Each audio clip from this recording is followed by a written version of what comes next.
Recording in progress.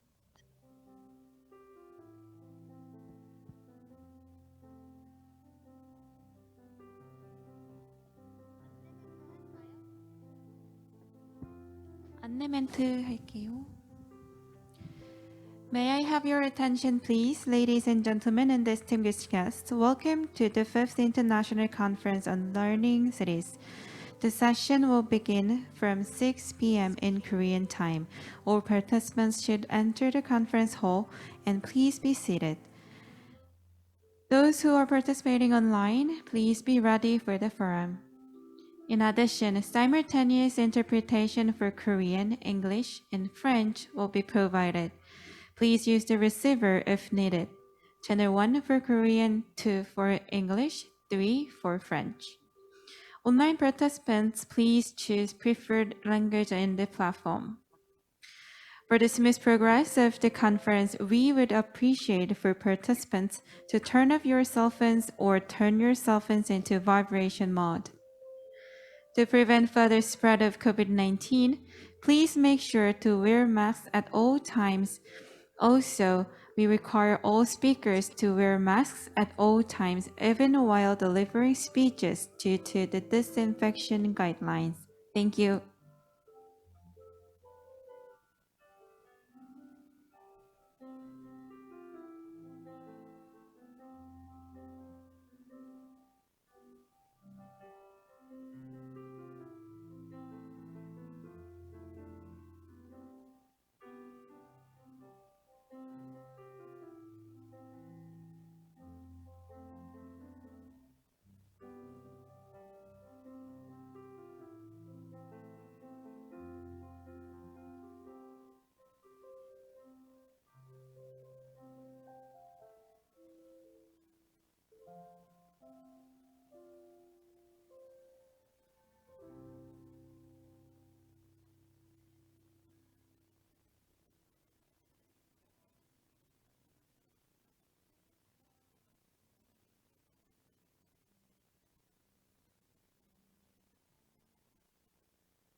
Ladies and gentlemen, distinguished guests, welcome to the 5th International Conference on Learning Cities. I'm Grace Hyunjung-won, your MC for today's event. Now we are moving on to the Day 3 parallel session under the theme of promoting learning for health in the field of sexuality. If you have any questions you can ask the questions during the Q&A session. And for the online participants, you can leave your questions on the chat rooms. Now I'll pass the microphone to Mr. Chris Kessel, the moderator of today's session. Mr. Chris, are you connected? Are you there? Hello. Yes, I'm here. Okay, very good. The floor is yours now. Thank you very much, and welcome to everyone to this session in the Parallel Thematic Forum, Promoting Learning for Health in the Field of Sexuality.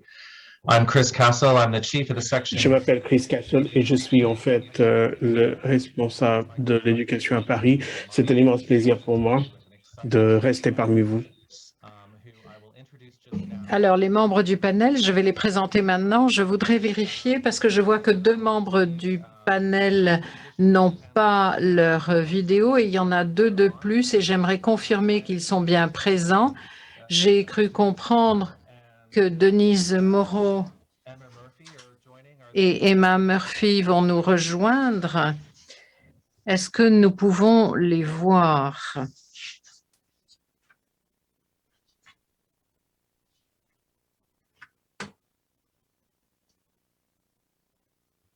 Okay, I'm still not seeing them appear. Je ne les vois toujours pas apparaître. Pendant que nous attendons qu'elles nous rejoignent, nous attendons également un autre membre du panel. C'est Marta Suplicy qui nous rejoint de São Paulo au Brésil et j'espère que l'on pourra voir sa vidéo. Mais je vais peut-être commencer en vous présentant les membres du panel et en vous expliquant un petit peu en quoi consiste cette session. Ah, là, je vois une vidéo. Est-ce que c'est Denise et Emma qui sont là? Eh bien, c'est parfait. Merci de nous rejoindre. Il nous manque un membre du panel qui, je l'espère, apparaîtra sous peu. Je vais commencer par vous donner un aperçu de la séance. Aujourd'hui, nous allons nous concentrer sur l'éducation sexuelle complète, comme on l'appelle souvent ESC, qui couvre différentes choses selon les pays ou qui a différents noms, mais le ESC est le terme qu'on utilise généralement pour décrire ce qui est essentiellement un processus d'enseignement et d'apprentissage qui couvre les compétences physiques, émotionnelles et sociales de la sexualité. Nous allons discuter de l'importance de donner aux gens les compétences et les connaissances nécessaires pour prendre des décisions responsables dans leur vie et nous verrons comment les villes apprenantes peuvent favoriser une éducation sexuelle complète et favoriser le bien-être des gens. Et dans le contexte de la COVID-19, nous allons voir à quel point la sexualité est importante et l'éducation à la sexualité je pense que ce sera la toile de fond de notre discussion d'aujourd'hui. Pour ce qui est des intervenants, je vais vous les présenter rapidement et ils pourront également se présenter eux-mêmes avec plus de détails. Tout d'abord, nous avons Denise Moreau et Emma Murphy qui est de la Dublin Learning City. Ensuite, on a Asha Gregg qui nous rejoint de Bristol, qui est conseillère et adjointe au maire pour les services aux enfants, l'éducation et l'égalité. Elle sera suivie par Monsieur Xavier Hospital, qui est conseiller régional de l'UNESCO pour la santé et l'éducation dans la région de l'Afrique de l'Ouest et du Centre. Donc, il est basé à Dakar, au Sénégal. Et ensuite, nous avons Madame Marta Suplicy. Je ne sais pas si elle va nous rejoindre en ligne pour participer. C'est ce que j'espère. Donc, voici les intervenants passionnants que nous avons avec nous aujourd'hui. Ce que nous allons faire, c'est inviter chaque membre du panel à dire quelques mots en guise d'introduction et puis ensuite faisant une présentation d'une dizaine de minutes et ensuite nous aurons une discussion. Et j'ai le plaisir maintenant de me tourner vers Denise et Emma pour la première présentation. Merci beaucoup. Je vais passer la parole à Emma tout de suite pour sa présentation. Emma Murphy. Merci beaucoup, Denise. Je suis ravie d'être ici aujourd'hui. Merci à tous.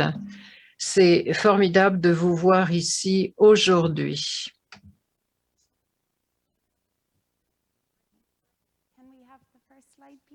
Pouvons-nous avoir la première diapositive, s'il vous plaît? L'éducation complète à la sexualité dans le processus, c'est un processus d'apprentissage et d'enseignement sur les aspects cognitifs, émotionnels, physiques et sociaux de la sexualité. Son importance, c'est que ça doit permettre à tout le monde de prendre des décisions informées sur les relations et la sexualité, et ça permet d'éclairer des questions comme la violence de genre, l'inégalité, l'exploitation.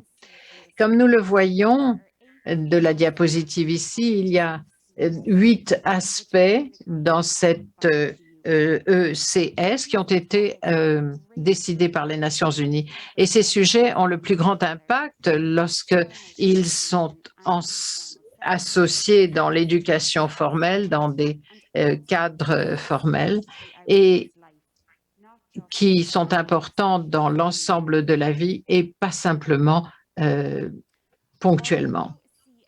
Même si les sujets ECS ont été décidés par les États membres de l'Union des Nations Unies, il est important de situer le CS dans différents contextes, pays et sociétés, parce qu'il y a différentes considérations à prendre en compte. Par exemple,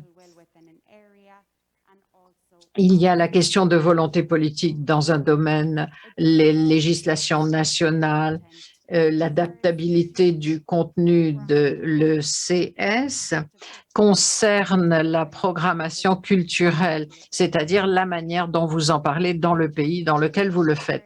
Pour ce qui est de l'éducation, on veut dire que les programmes doivent être adaptés à l'âge parce que les programmes ne sont pas les mêmes lorsqu'ils sont faits pour les enfants, les adolescents ou les adultes. Et puis, le travail avec les communautés locales et les parents, ça, c'est un point très important puisque ça permet un apprentissage intergénération dans les communautés, mais avec les parents et avec des dirigeants de communauté, etc.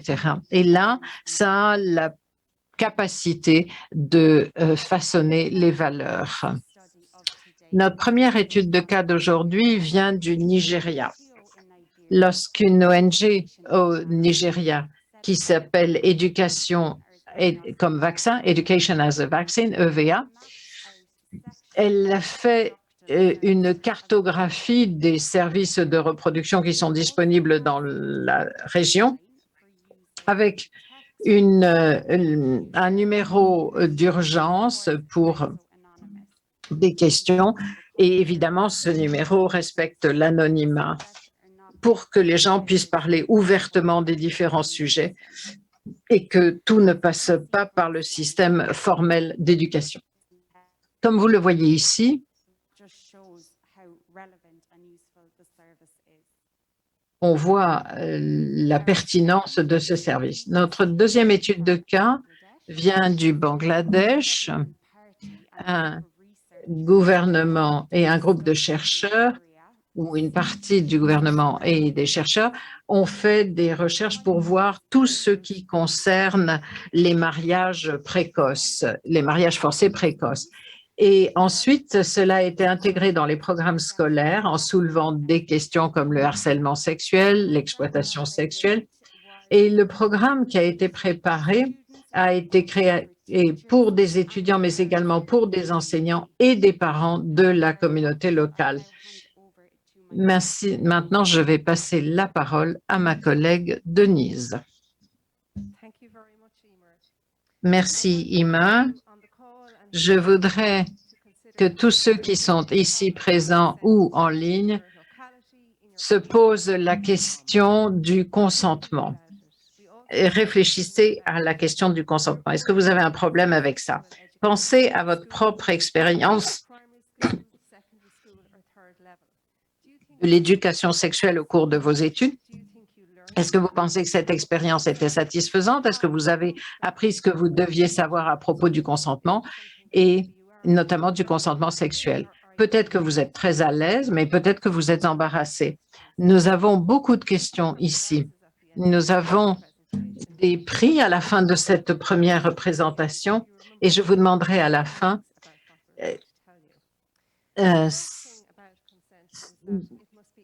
des questions sur le consentement. D'abord, ça doit être permanent, mutuel et accordé librement. Quand nous réfléchissons au consentement, l'éducation, l'expérience de rapports sexuels non consentis peut être dévastateur, destructeur. Et c'est pour ça que nous devons avoir un consentement. En Irlande, nous avons un problème, mais nous sommes heureux d'en parler. Nous nous rendons compte que les statistiques sur les sexualités non consensuelles sont effarantes. Réfléchissez à ce que les statistiques pourraient être, et je vais vous le dire. Nous avons des rapports qui disent que un étudiant sur 3 ont fait état de sexe non consensuel. C'est quand même un chiffre effarant. Ce qui veut dire que chacun d'entre vous, dans cette salle, connaisse quelqu'un qui a été affecté par ça. Et il y a des tas de gens qui ne peuvent pas en parler, qui n'y arrivent pas. Du coup, avec notre ministre Simon Harris, nous avons préparé un programme excellent qui concerne l'offre d'information, des conversations ouvertes et pour se rendre compte que lorsqu'on dit non, c'est non. Il faut savoir que le consentement doit être permanent et mutuel et librement accordé. Donc, nous avons adapté le programme à 22 établissements d'enseignement supérieur et maintenant, nous avons le mandat d'avoir un plan d'action sur le consentement dans tous les instituts supérieurs, d'éducation supérieure. Mais ça resterait sur le papier uniquement si nous n'avions pas l'adhésion des gens qui sont des universitaires, des étudiants, des élus, des gens qui travaillent dans les communautés, les représentants des gardas, c'est-à-dire la police. Enfin, il y a beaucoup de gens qui doivent avoir des conversations beaucoup plus ouvertes sur l'éducation à la sexualité, sur le consentement et ce que cela signifie réellement.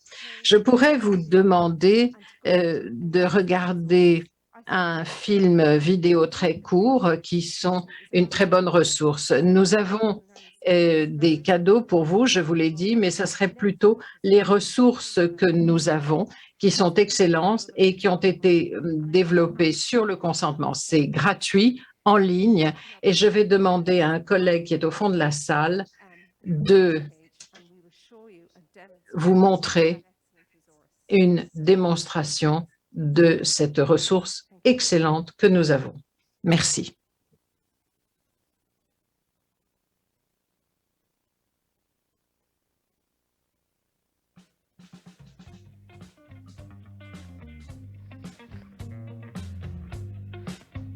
We can't currently see it on the screen, if you don't mind. Apparemment, nous ne voyons pas le film à l'écran, mais je vais peut-être demander. Enfin, il y a une question d'un acronyme sur un acronyme. Quand j'ai parlé de consentement, il y a OMJF, c'est ongoing, donc permanent, mutual. F.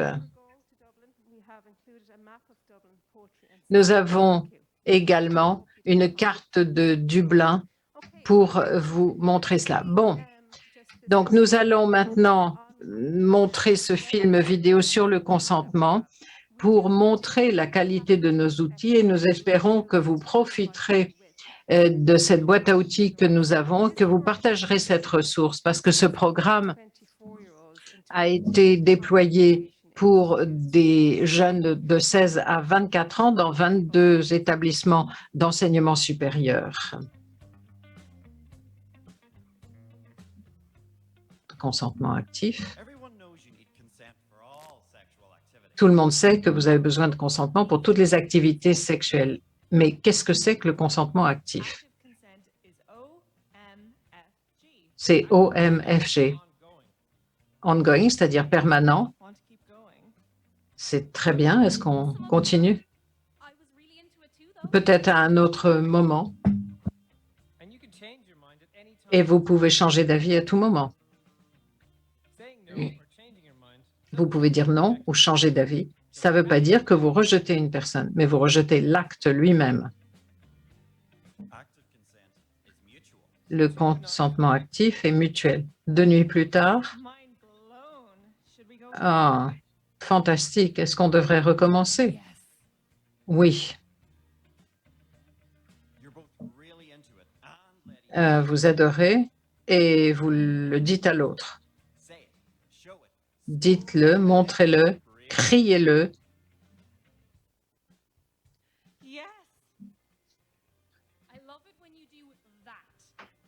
Oh, j'adore quand tu fais ça. Continue. Le consentement actif doit être donné librement. Tu n'as pas l'impression que je te mets la pression? Non, absolument pas. Tout le monde s'engage activement parce qu'il le veut. Et il ne faut pas que le consentement soit obtenu par des drogues ou de l'alcool. Le consentement actif, c'est OMFG. Mais quels sont les obstacles qui empêchent un consentement actif entre partenaires? Les stéréotypes de genre, la conscience de soi, le manque d'expérience, ne pas bien savoir, les erreurs de compréhension, les mythes sur le viol et le fait d'être un peu sous.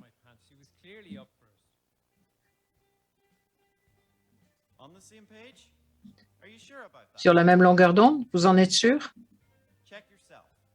Vérifiez.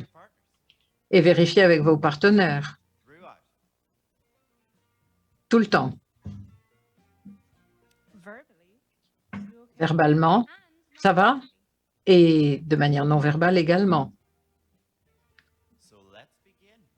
Donc, commençons.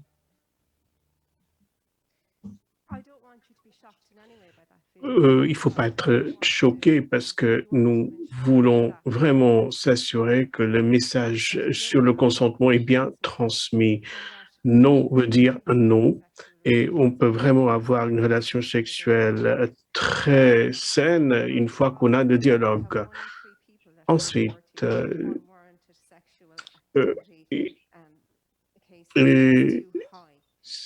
vraiment, les chiffres de non-consentement sont très élevés. Nous voulons résoudre ce problème. Nous voulons vraiment entamer un dialogue et je vais partager toutes les ressources avec vous. C'était juste en fait une petite vidéo pour vous montrer juste la partie visible du iceberg. C'est grâce à la recherche intensive entre 2 établissements éducatifs. Donc, nous faisons partie d'un réseau national et nous souhaitons vraiment arrêter l'harcèlement sexuel et la violence sexuelle. Ce n'est pas du tout un sujet très gai, mais il faut que nous en parlions. Et une fois que le dialogue est entamé, tout se met au clair. Parfois, il y a des différences culturelles et nous savons aussi qu'il y a des problèmes de comportement. Mais il faut avoir ce dialogue. C'est très, très important de commencer ce dialogue en amont. Nous souhaitons vraiment devenir les pionniers pour mettre fin à la violence sexuelle. Tout le monde peut le faire, tout le monde en ligne, tout le monde en fait en présentiel ont un rôle à jouer. jouer. Il y a juste 2 ou 3 questions. Denise, excusez-moi, je pense que nous sommes un tout petit, vous avez dépassé le temps. Peut-être on peut inclure ces discussions, on peut inclure des questions pendant la discussion. Donc, merci beaucoup. Merci pour cette présentation très importante sur le consentement qui est vraiment un aspect très important de la sexualité complète, éducation de la sexualité complète. Donc, l'Irlande est vraiment un partenaire de l'UNESCO pour tout le travail qui est fait dans pour soutenir les pays en Afrique pour qu'on puisse vraiment dispenser un programme d'éducation complète à la sexualité. Donc, on est très ravis avec ce qui se passe en fait en Irlande et on est également ravis de votre présentation. Donc, passons maintenant à notre prochain orateur. C'est le conseiller et le maire Asher Craig de Bristol. Bonjour tout le monde et merci encore de m'avoir invité à cette séance sur le travail que nous faisons dans notre grande ville de Bristol. Juste pour vous donner quelques informations contextuelles, j'étais conseiller municipal, cela fait 5 ans que j'ai ce poste et jusqu'à 2 semaines, j'étais aussi membre du cabinet et j'étais chargé de communauté de santé publique et des questions liées à l'égalité. Et au cours des 2 dernières semaines, j'ai également pris la responsabilité des enfants, des familles, des compétences éducatives et l'égalité. J'ai en fait j'ai beaucoup d'expérience avec les familles et les enfants. Je suis ici pour vous parler du travail que nous avons fait dans notre ville autour de la santé sexuelle. Donc, Bristol est devenue une ville apprenante en 2015 et nous avons vraiment eu le statut de l'UNESCO de ville apprenante en 2016. En 2017, Bristol a remporté le prix de ville apprenante lors de la conférence sur les villes apprenantes à Cork. Donc, je souhaite juste vous présenter un tout petit peu ma ville de Bristol. Nous sommes en fait la 10e ville la plus importante au Royaume-Uni. Nous avons en fait une histoire assez difficile. Comme vous pouvez voir, notre population se lève juste à 465 900 personnes. Nous sommes très divers en ce qui concerne la culture, la religion, la langue et l'ethnicité. Nous parlons à peu près 91 langues. Il y a des citoyens qui émanent de 187 pays. Et il y a 45 religions qui sont pratiquées. Nous sommes très innovateurs, nous sommes très jeunes et nous avons une population jeune et éduquée. Je pense qu'à l'extérieur de Londres, le niveau d'éducation est le plus élevé, en fait, à Bristol. La diversité a beaucoup d'avantages, mais cela peut constituer un défi aussi. En ce qui concerne une culture de sexualité générale. Il y a dans certaines cultures, et le sida, le VIH est très, très stigmatisé. À Bristol, il y a un stigmatisme très fort. Le moyenne sur le cas de séropositivité est très élevé par rapport à la moyenne et c'est un problème qui impacte les minorités. En ce qui concerne les relations homosexuelles, certaines religions ne sont pas du tout à l'aise avec une représentation positive des relations homosexuelles dans le curriculum scolaire. Et je pense que c'était un énorme problème à Birmingham également. qui est une ville voisine.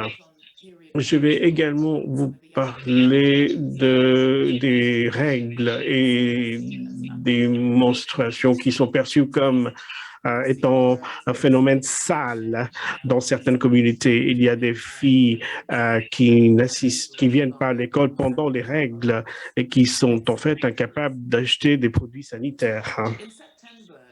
En septembre 2020, le gouvernement britannique a apporté des changements dans le programme scolaire en ce qui concerne l'éducation à la sexualité complète. En primaire,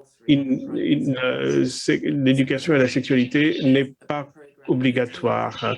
C'est un programme qui est adapté à l'âge de maturité physique et émotionnelle. Les écoles doivent consulter les parents et les parents ont le droit de refuser que les enfants assistent à ce cours. En fait, il y a aussi l'éducation à la sexualité qui est obligatoire en secondaire. En ce qui concerne le secondaire, l'éducation secondaire, l'éducation sexuelle est obligatoire et tous les jeunes devraient comprendre certaines choses. Qu'est-ce que c'est une relation basée sur le respect et les relations sexuelles, le changement du corps adolescent et rester dans la sécurité et le respect aux droits. Et il faut travailler avec la communauté et les parents. Donc, qu'est-ce que nous faisons à Bristol? Pour nous, le partenariat et la collaboration sont les mots-clés. Dans un monde de VIH et de SIDA, Bristol a mis en place une initiative accélérée. C'est une initiative onusienne pour mettre fin à la pandémie de SIDA d'ici 2020. Et Bristol est vraiment, en fait, un signataire à cette initiative. Nous travaillons de façon acharnée pour atteindre cet objectif. Notre évaluation de la santé publique a trouvé qu'il y a des problèmes de dépistage à très faible niveau. Le hub de l'éducation à la sexualité de Bristol, qui est aussi un hub de l'enseignement, a travaillé avec les parents autour de cette initiative et nous avons organisé des séances interactives dans les écoles sur la sensibilisation au VIH et le sida et sur la façon dont cette maladie est transmise. Donc, en ce qui concerne les communautés et le travail que nous faisons, il y avait beaucoup de tensions et il fallait absolument gérer tout cela. Et ça, c'était l'époque pré-Covid. Il y avait beaucoup de tensions de la part des familles religieuses. Nous avons eu des clashs, des émeutes dans la ville de Birmingham et nous voulons vraiment, en fait, une représentation positive des relations homosexuelles. Donc, on a pris la décision d'être proactif et on a commencé à dissiper les mythes autour des relations homosexuelles. Donc, avec certaines agences, nous avons mis en place une réunion sur l'éducation complète à la sexualité. Dans cette réunion, il y avait 3 partenaires statutaires qui ont participé. Il y avait les organisations LGBTQ, des organisations communautaires et des organisations religieuses. Et cette réunion nous a permis de partager les préoccupations et alimenter le dialogue actif et dissiper les récits mal informés. Et ainsi, nous avons pu avoir une réponse coordonnée pour ouvrir la voie vers l'avant tout en partageant les ressources. Nous avons également organisé une séance interactive à l'école. C'était un webinaire de 19 minutes et c'était vraiment en fait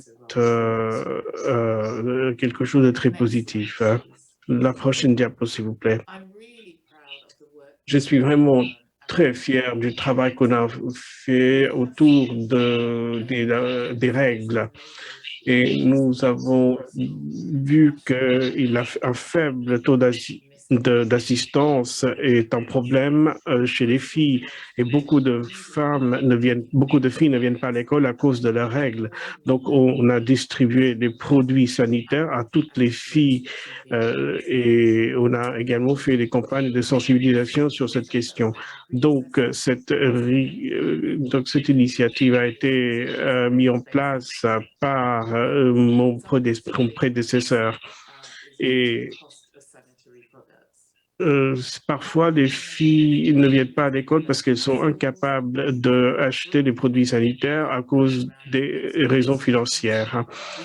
Nous avons développé des programmes d'orientation et nous avons également mis à la disposition des femmes des produits sanitaires dans des boîtes qui sont en fait partout dans la ville.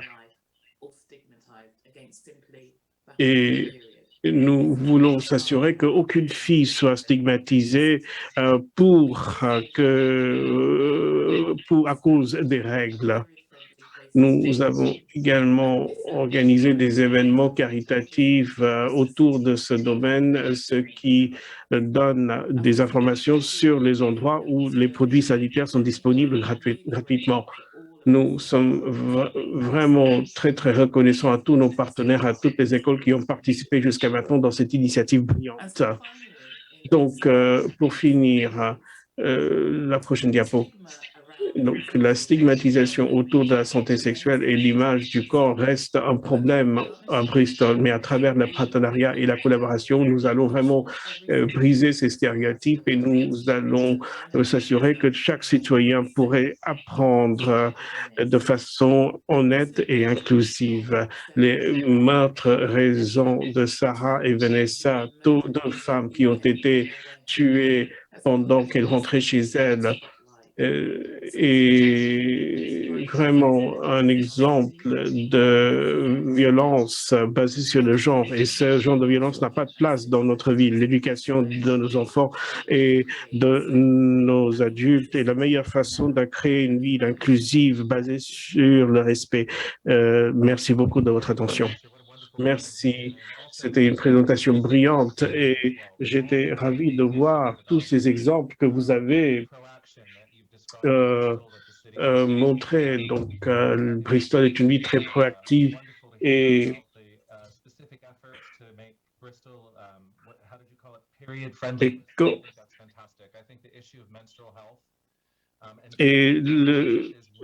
comme je vous ai dit, il est très important d'intégrer ces concepts et c'est excellent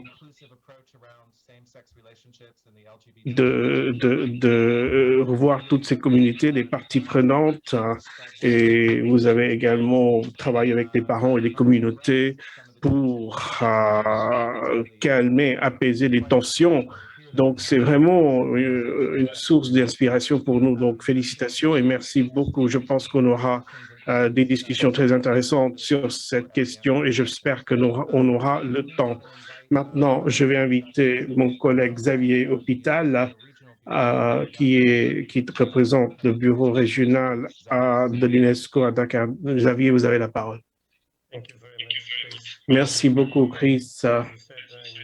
Comme vous avez dit, nous sommes à Dakar, nous couvrons l'Afrique centrale et l'Afrique de l'Ouest.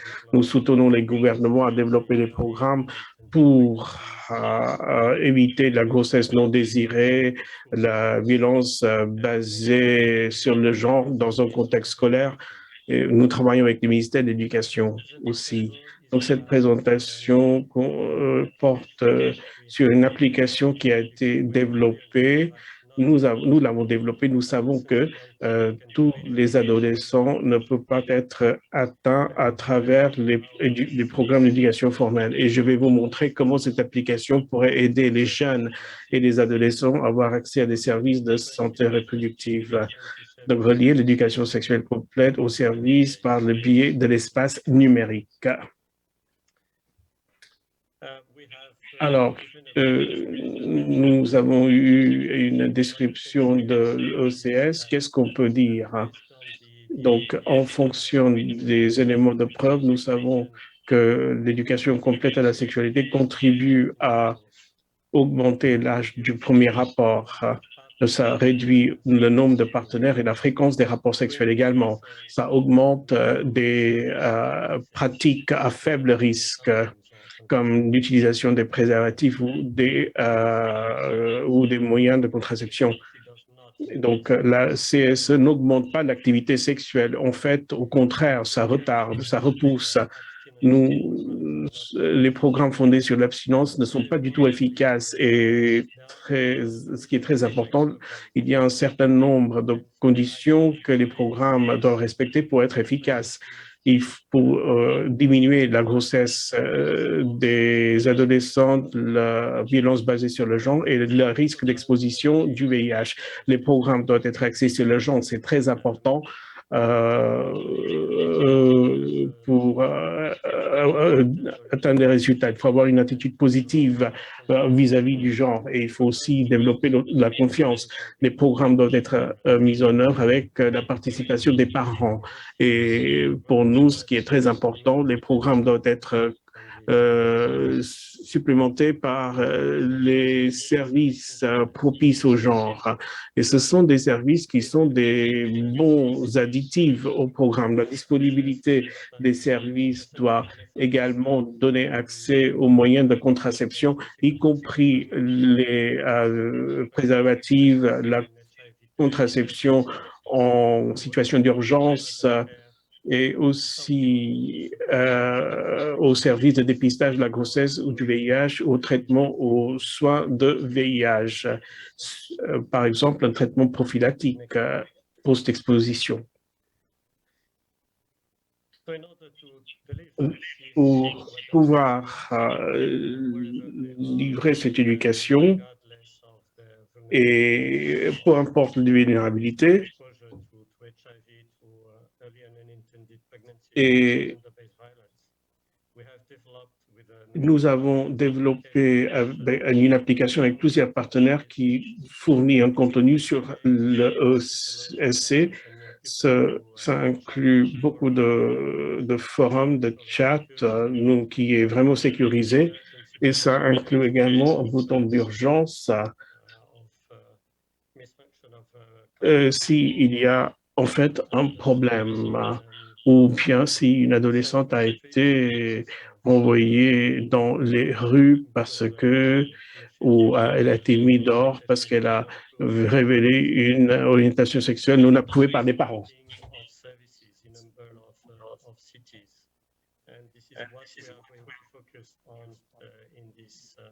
In this presentation. Slide, please. So there are a number of obstacles when it comes to reaching services for adolescents and young people.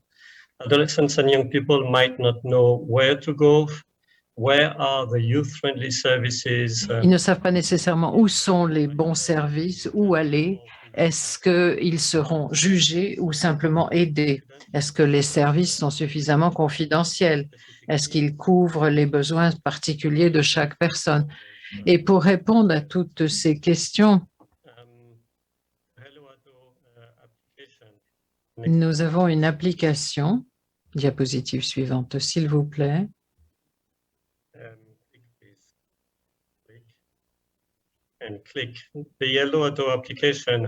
Et cette application Hello Ado donne tous les services qui peuvent être trouvés et les jeunes les trouvent très facilement. Alors, comment est-ce que ça marche? Supposons que vous vouliez un service. Vous cliquez dessus Vous cliquez sur l'icône en bas de l'application. Supposez que vous voudriez un service, par exemple, pour vous aider dans votre santé reproductive. Et vous avez besoin d'un test de grossesse. Et donc, ça vous donne une série de villes et vous pouvez utiliser soit la localisation de votre téléphone mobile pour trouver les services les plus proches de vous, ou bien écrire le nom de votre localisation dans l'application. Et automatiquement, ça vous donne la liste des structures qui peuvent vous aider et vous fournir un test de grossesse, et ça vous indiquera également si c'est gratuit. Si vous cliquez sur l'épingle, à ce moment-là, l'application vous indique une carte de la ville et l'endroit où vous pouvez trouver la structure en question. Une fois que vous avez reçu le service, vous pouvez offrir un retour d'expérience pour aider d'autres utilisateurs. Pour dire par exemple si le service a été sympathique, de bonne qualité, etc. Et puis, il y a toujours la possibilité de télécharger la liste des services dans un endroit donné si vous n'avez pas accès à l'Internet à un moment donné, ce qui est souvent le cas en Afrique occidentale ou centrale pour lesquelles l'application a été préparée. Alors, qu'y a-t-il comme travail derrière cette application pour que le service soit disponible? Une cartographie qui a été faite par des géomètres dans les villes, quartier par quartier. Et une fois qu'ils avaient la liste complète des services, ils y sont allés en réel, ont recueilli des questionnaires pour avoir les coordonnées des services. Et il y a un questionnaire en ligne qui aide aussi à recueillir toutes les informations nécessaires. Et ça va directement dans une base de données où les informations sont validées et ensuite transférées à une autre base de données qui est directement accessible aux utilisateurs en ligne ou hors ligne par l'application.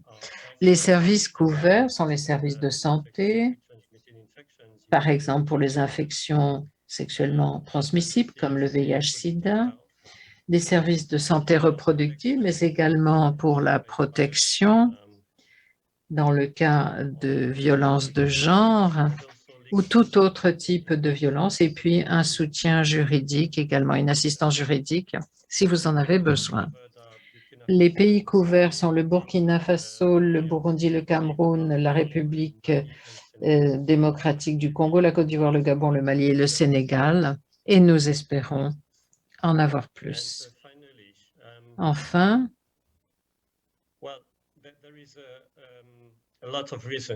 il y a beaucoup de raisons pour lesquelles nous devrions collaborer avec les villes dans le développement de cette cartographie des services.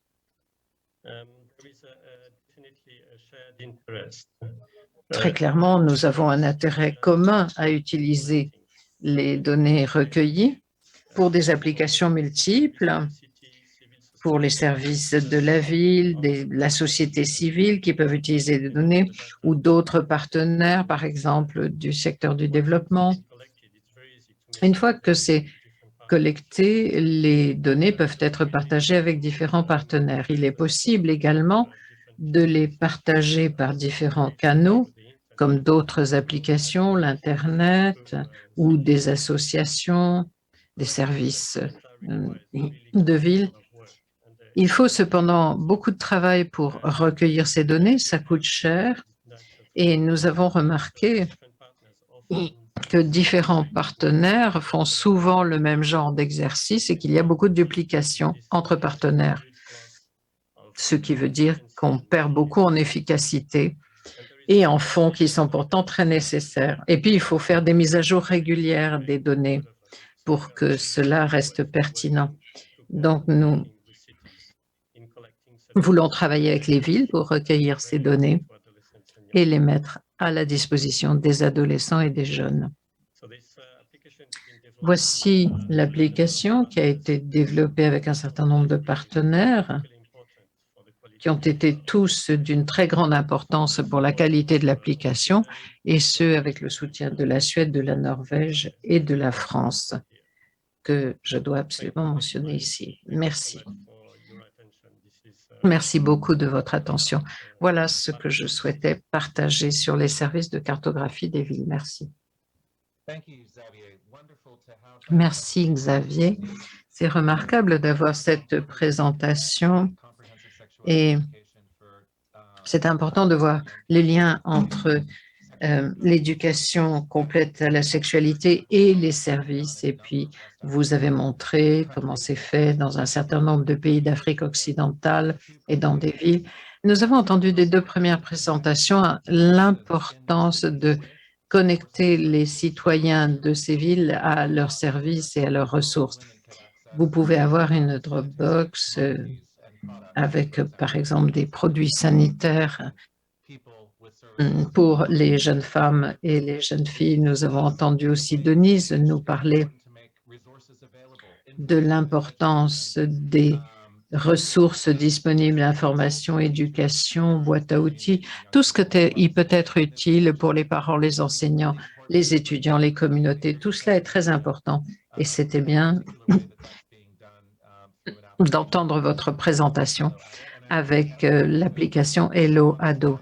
Emer a également montré une autre application du Nigeria qui essaie de faire la même chose et l'on voit que c'est important. Alors, souvenons-nous que l'éducation joue un rôle vital, mais que ça ne suffit pas. Il faut aussi des services qui soient accessibles ou gratuits. Et puis, pour ce qui est de la sexualité, il faut que tout l'apprentissage soit convivial, qu'il n'y ait pas de comportement, de jugement qui soit passé, etc. Il y a quand même des barrières à surmonter. Passons maintenant à notre dernière présentation avant la discussion. Il s'agit d'un film vidéo de Marta Suplicy, qui est responsable des affaires internationales à la ville de São Paulo, au Brésil. Chers amis, j'aimerais vous accueillir dans la ville de Yeonsu et féliciter tous les partenariats qui participent à cette conférence. C'est un grand plaisir de partager avec vous un message sur les actions de São Paulo dans le domaine et on a beaucoup parlé d'apprentissage de la sexualité au Brésil, ça fait en fait 10 ans. Et au début des années 90, j'étais la personne responsable de l'éducation à la sexualité dans les écoles et nous avons préparé un programme où l'enseignant avait 1 heure d'enseignement et 2 heures de supervision. Ça a été très innovant comme expérience et ça a permis de voir un certain nombre de problèmes comme les grossesses des jeunes. Au Brésil, il faut une information, une éducation à la sexualité, mais aussi l'accès aux services. Et je n'ai aucun doute que ces connaissances et les discussions ouvertes sont très importantes, que ce sont les principaux éléments d'une éducation complète à la sexualité pour tous. Les écoles doivent être ouvertes et parler davantage aux étudiants sur ce sujet. Les discussions sur la sexualité dans les écoles ne devraient pas être tabous. Il faut aussi voir les questions d'acceptation de groupe et acceptation sociale parce que les jeunes sont souvent soumis à des pressions sociales et il faut vraiment avoir des discussions dans les salles de classe pour que les adolescents puissent exprimer leurs sentiments et qu'ils puissent apprendre comment dire non, quelles que soient les pressions, ou oui, mais en acceptant les responsabilités. Si les étudiants n'ont pas de porte ouverte pour traiter de ces questions, ils vont aller chercher des réponses n'importe où et sans l'importance, sans l'influence de ceux qui peuvent les aider. Les actions de l'État ont souvent été tardives dans le domaine, voire inexistantes. Parce qu'il ne s'agit pas que d'une question de santé, il s'agit aussi d'une question sociale. L'éducation à la sexualité doit faire partie de tous les programmes d'études, comme tous les autres sujets, la géographie, les sciences, etc. Les enseignants doivent être capables d'exercer leur rôle de modérateur de ces discussions entre étudiants. Ils doivent être bien formés à cela. Et très clairement, il faut que chaque étudiant détermine sa position en matière de sexualité, mais les enseignants peuvent aider. Il y a beaucoup d'autres choses qui doivent être discutées. Il faut qu'il y ait une atmosphère de liberté et d'ouverture pour que cela se passe. Les enseignants doivent être des guides, ils ne peuvent dire que c'est bon ou pas bon. Ils doivent montrer du respect par rapport à ce que les adolescents pensent, par rapport à leurs doutes ou leurs préoccupations. Ils doivent les aider à penser, à ne pas souffrir des critiques, à ne pas se replier sur eux-mêmes. Parce que sinon, si un enseignant intervient, il perd son rôle de guide. Il faut donc communiquer au conseil qui s'en occupe au niveau national les cas suspects pour montrer l'engagement de la ville, et la ville de São Paulo a un réseau de soutien pour les jeunes filles et les femmes qui sont victimes de violences domestiques ou sexuelles. Et ce réseau travaille avec notre système de santé et dispose d'un soutien médical et psychologique. Personne ne doit être oublié dans la ville de São Paulo. Nous sommes engagés à traiter cela comme une politique publique pour surmonter les barrières d'une éducation à la sexualité qui soit égalitaire, sans stigmatisation. Donc, voici l'importance de la collaboration internationale dans les réseaux de villes. Ça permettra d'avancer et de construire de meilleures villes et sociétés pour tous. Malheureusement, le Brésil et d'autres pays ont connu un recul dans l'éducation à la sexualité, mais les choses peuvent changer et nous allons essayer d'améliorer les choses. Merci. Voilà une présentation vidéo merveilleuse. Je suis désolée que Martha ne soit pas physiquement avec nous ou en ligne avec nous pour participer à la discussion parce qu'elle a avancé un certain nombre de commentaires très importants. Elle a commencé en se faisant l'écho de ce que nous avons entendu avant, c'est-à-dire que l'éducation et les services vont de pair, qu'il y a une nécessité de consentement, ce qui la relie à la présentation de Denise. Les jeunes et les enfants doivent apprendre cela à l'école, en particulier en matière d'initiation sexuelle et de pression des pairs. Et elle a touché tellement de sujets importants, comme par exemple le rôle essentiel des enseignants qui doivent être formés, qui doivent avoir suffisamment de confiance en eux, et bien sûr, la question fondamentale des cas de violence et d'abus sexuels ou de genre, et l'importance pour les villes d'avoir des mécanismes en place pour aider les victimes de ce type de violence. Ça, c'est très important. Évidemment, elle nous a rappelé aussi ce qui est important dans les ODD des Nations Unies, c'est qu'il ne faut laisser personne à la traîne. Et ça, c'est un message très puissant. C'est une conclusion qu'elle nous a transmise avec un film vidéo remarquable que je partagerai avec beaucoup de collègues, étant donné l'importance de ces messages. Merci encore, Martha Suplicy de São Paulo, d'avoir partagé cela avec nous. Nous avons maintenant la possibilité de discuter avec les membres du panel et j'aimerais inviter ceux qui posent des questions à les poser par le groupe discussion. Nous avons des collègues qui vont m'aider. Tandis que nous attendons les questions, étant donné qu'il y a des contraintes de temps, j'ai demandé à Denise de préparer quelques questions. Donc, pendant que l'on attend les questions de la salle, il y en a peut-être que vous souhaitez partager avec nous à la fin de votre présentation. Merci beaucoup. Merci encore. Ça a été vraiment rafraîchissant d'avoir la cohérence des messages que nous avons entendus.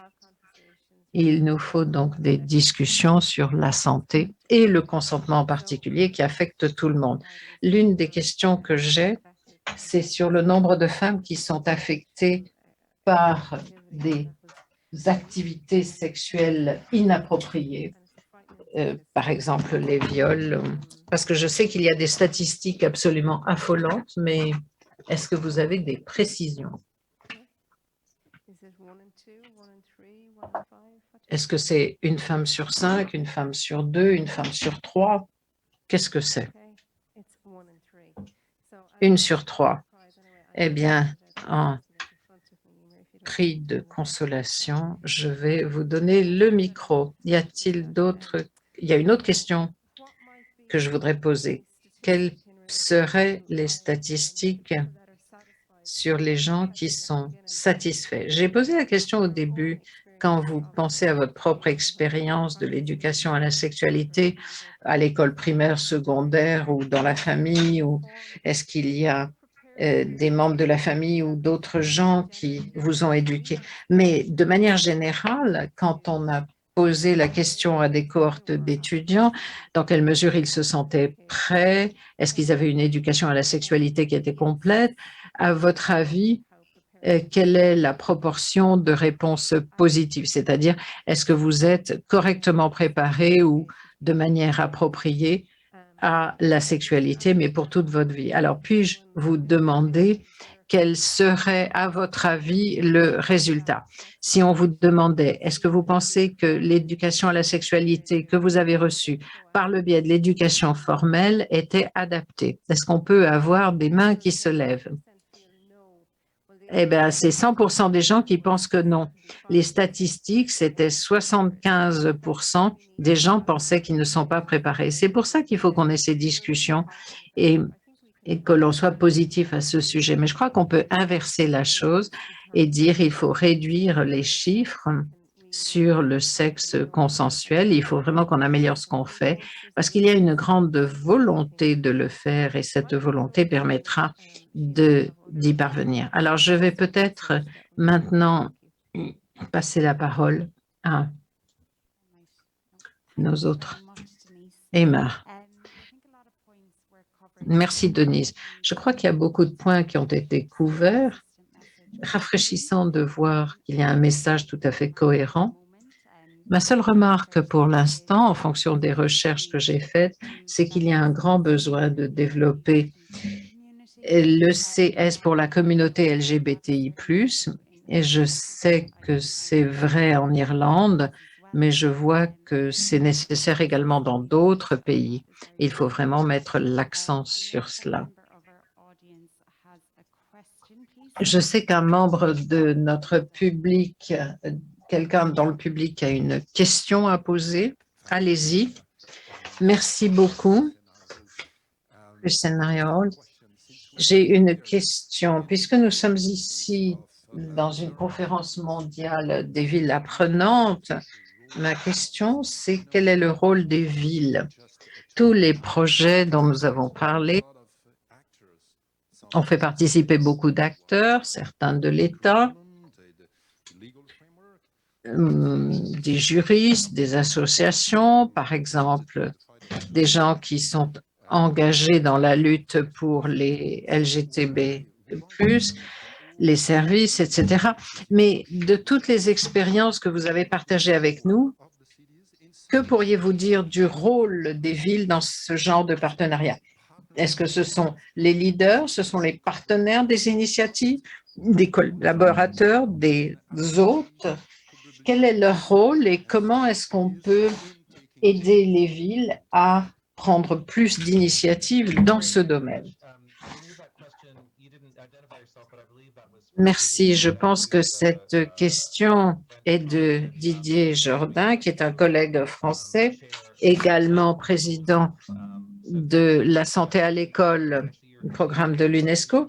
Je vois que vous avez la main levée. Est-ce que vous voulez donner une réponse? Oui, merci beaucoup. C'est une excellente question. En fait, ça dépend vraiment des situations. Une des choses dont je suis très fière, c'est que au cours des 5 dernières années, nous avons développé une gouvernance des villes. Nous ne sommes pas toujours dans la position où, puisque c'est le conseil qui dirige tout, c'est le problème du conseil. Non. Dans nos villes, nous avons un certain nombre de problèmes qui sont ressentis par tous nos partenaires, y compris les citoyens, les résidents.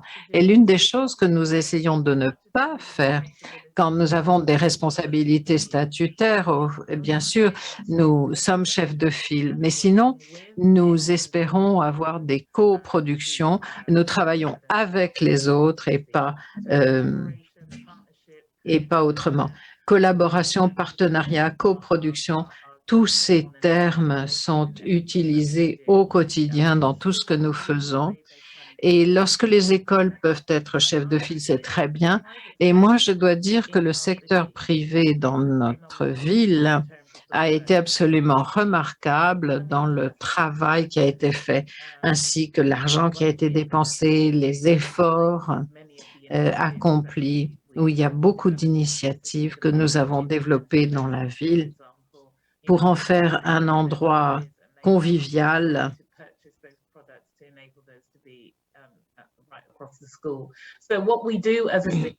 partout.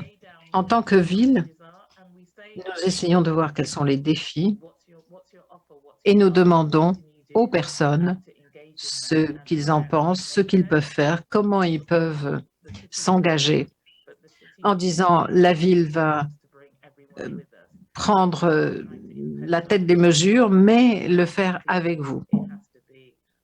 Parce que ça doit venir des gens. Voilà, c'est ça notre démarche. Merci. Nous avons eu un petit problème de son vers la fin de votre intervention, mais nous avons compris l'essentiel. Merci beaucoup. Et en plus, vous avez parlé de coproduction, l'importance de partenariat, de collaboration, de faire participer le secteur privé. Merci beaucoup. Salim, vous avez la main levée? Merci.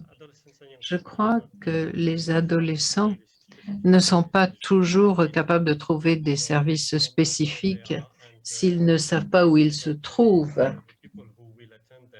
Et ils ne savent pas si les gens qui vont s'occuper d'eux vont pouvoir leur donner ce qu'ils espèrent. La cartographie des services est importante. Nous collaborons avec les villes dans un certain nombre, en fait, de certaines manières. Les villes, quelquefois, ont des listes de différents types de services que nous pouvons utiliser pour pré-identifier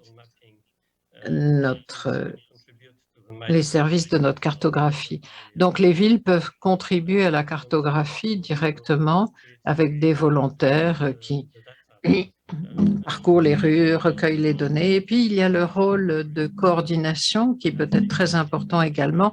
Nous avons vu qu'au Nigeria, par exemple, différentes organisations essaient de faire un peu la même chose et c'est regrettable qu'on ne travaille pas ensemble pour récupérer, pour alimenter la même base de données que tout le monde utiliserait. Donc, si la ville était chef de file, eh bien, on n'aurait pas ces duplications. Donc, voilà quelques exemples de contributions que les villes peuvent apporter pour aider les jeunes à avoir les informations et l'accès aux services dont ils ont besoin. Merci Xavier. Ceci m'amène à une réflexion qui nous approche de la conclusion. Martha, en particulier à la fin de sa présentation, a mentionné pour elle l'importance et la valeur de la solidarité et des liens internationaux entre villes. Asher, vous avez mentionné la connexion entre Bristol et d'autres villes du monde comme source d'inspiration et opportunité. Emma, vous avez mentionné au début les principes directeurs des Nations Unies, vous en avez parlé. Je trouve que toutes ces connexions et ce dont Xavier parlait, et là encore, je voudrais remercier l'Institut de l'UNESCO de nous avoir donné l'opportunité de cette session parce que ça nous donne une plateforme pour partager des exemples de bonnes politiques et de bonnes pratiques. Mais ces discussions vont, nous l'espérons, continuer au-delà et permettront un apprentissage mutuel. Moi, j'ai beaucoup appris dans cette session et je me sens très optimiste, je me sens très inspirée par ce que vous avez partagé. Mais je pense aussi que les connexions entre nous, entre villes, sont vraiment très utiles. Et pour moi, c'est d'une très, très grande valeur. Le réseau des villes apprenantes, par exemple, c'est formidable. Et ça nous donne encore l'opportunité aujourd'hui de partager sur des questions de sexualité et de droits reproductifs et sur les services reproductifs et services sexuels qui sont tellement importants. Nous devons nous assurer qu'ils sont disponibles et ce sont les partenaires et tous les acteurs de la ville qui doivent donc en assumer la responsabilité. Denise, vous avez dit précédemment comment quelquefois vous avez des statistiques sur les gens qui ne sont pas satisfaits de l'éducation à la sexualité. Nous avons des résultats similaires dans les études mondiales ou d'autres endroits. Nous avons exactement les mêmes statistiques que vous, mais il y a de l'espoir car nous voyons des progrès. L'UNESCO va publier prochainement un nouveau rapport sur l'éducation à la sexualité dans le monde entier. Et ce que l'on voit, c'est qu'il y a de plus en plus de villes et de pays et d'écoles et de jeunes et de communautés de parents qui nous font état de progrès réalisés. Alors, c'est pas suffisant, on ne peut pas dire qu'on a atteint tous nos objectifs, il faudra encore faire beaucoup d'efforts, mais les pays reconnaissent qu'il y a pour les jeunes des droits à la sexualité et à la reproduction, avec toutes les caractéristiques qu'Emma et Xavier nous ont rappelées dans leur présentation, et Asher et Martha également. Et il faut des choses adaptées à leur âge. Il faut donc des modules d'apprentissage, le respect de genre, une vision d'ensemble sur toute une série de sujets liés à la sexualité pour avoir des relations respectueuses en soulevant les points que Denise a soulignés, notamment sur le consentement. Nous voulons des relations sûres dans nos villes, partout dans le monde. C'est ce que nous visons. Nous voulons que les jeunes se sentent à l'aise, en confiance et en sécurité. Mais avant que nous concluions, je voudrais inviter chacun des membres du panel à donner une phrase sur peut-être un enseignement important ou un message clé à retenir de cela. Je suis désolée que Martha ne soit pas avec nous pour partager cela, mais je vais passer dans l'ordre inverse et commencer par Xavier, ensuite Asher, puis Denise et puis Emma. Xavier, une phrase, quel est le message clé d'aujourd'hui? Donc, il y a tout un monde d'opportunités qui nous permettent de travailler avec les villes sur la santé reproductive et la santé de l'éducation à la sexualité. Bon, très optimiste. Et Asha, votre enseignement. Je pense que Xavier a tout dit, il a tout à fait raison. En tant que ville, j'ai beaucoup appris d'autres villes Comment peut-on adopter et partager les bonnes pratiques? Comment est-ce que nous pouvons travailler ensemble? À Los Angeles, aux États-Unis, cette initiative sur les règles des femmes a été adoptée. Donc, nous pouvons vraiment apprendre de l'un et l'autre et je pense que c'est la meilleure chose sur les villes apprenantes et on peut beaucoup apprendre grâce à ce réseau. Merci beaucoup, Asher. Et maintenant, Denise qui va nous dire quel est l'enseignement principal qu'il a tiré. Je pense que c'est en fait l'affaire de tout le monde et nous pouvons en fait offrir beaucoup plus. Donc, le consentement est l'affaire de tout le monde et c'est très important. Emma, la dernière observation du jour. Merci beaucoup. Encore une fois, je suis tout à fait d'accord avec ce que les autres ont dit. Tout le monde est responsable et nous pouvons vraiment apprendre de l'un et l'autre. Et j'attends avec impatience les dialogues qui vont se poursuivre et qui vont aller au-delà de cette séance. Je remercie tous les orateurs. Merci d'avoir respecté le temps de parole et merci merci d'être focalisé surtout. Je remercie notre hôte Onsu qui nous a permis de dialoguer sur sur cette belle plateforme et aussi d'avoir coordonné cette conférence et d'avoir soutenu le réseau des villes apprenantes. Je conclus la session. Merci beaucoup. Merci à tous les orateurs et à tous les modérateurs d'avoir rendu cette séance très intéressante. Et c'était une séance sur l'éducation de la sexualité complète. Je souhaite remercier tous les participants. Nous sommes arrivés à la fin de notre programme aujourd'hui. Et malgré la pandémie et votre emploi du temps très chargé, vous avez pu venir. Je vous souhaite bon courage et je vous souhaite que vous restiez en bonne santé. Au revoir.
Recording stopped.